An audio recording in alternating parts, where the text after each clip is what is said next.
এই শীতের রাতে বেগুন পোড়া বা বেগুন শেখা দিয়ে রুটি জাস্ট জমে যায়, ফাটাফাটি একদম।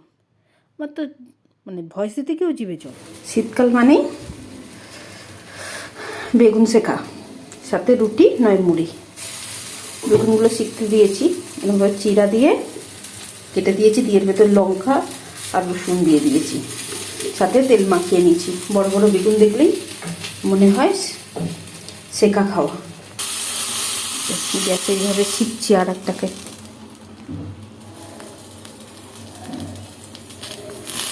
এইভাবে শিখে নিই সবকটাকে। আমার জালটা খুঁজে পাচ্ছি না, তাই এইভাবেই আমাকে কষ্ট করে শিখতে হচ্ছে। টমেটোটাকে এইভাবে পুড়িয়ে নিচ্ছি।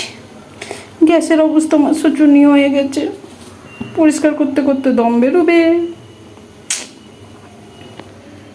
আর কিছুটা রসুনকে এইভাবে পুড়িয়ে নিচ্ছি, পোড়া পোড়া করে নেবো।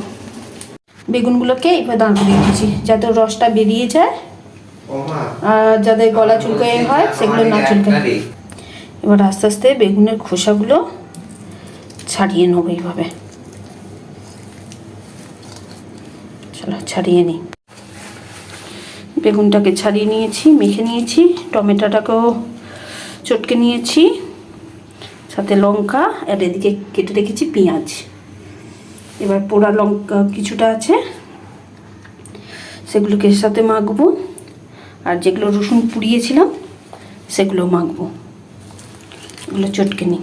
সাথে দিয়ে দিয়েছি নুন, আর যেটা ছাড়া চলে না সরিষার তেল। যে কোনো মাখাতে আমাদের সরিষার তেল ছাড়া চলবে না।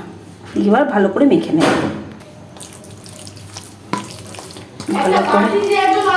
ভালো করে চটকে চটকে মেখে নেবো। এরকম বেগুন মাখার সাথে কার কি খেতে পছন্দ? আমার তো মুড়িটাও ভালো লাগে, রুটিটাও। তোমাদের কি ভালো লাগে বলো। হা করছি বলবে ভেবো না যে আমার ঝাল লেগেছে, খেয়ে আবার লোভ ধরেছে। আসলে প্রচণ্ড ঠান্ডা লাগছিল, সেই অবস্থায় মাখছিলাম। তো আমার রেডি হয়ে গেছে বেগুন শেখা রুটি, আর ওটা ছিল বিট ঘষা। অসাধারণ খেতে। যদি বিট ঘষা চাও বলো, দিয়ে দেবো। সকলকে অসংখ্য ধন্যবাদ আমার ভিডিওটি দেখার জন্য।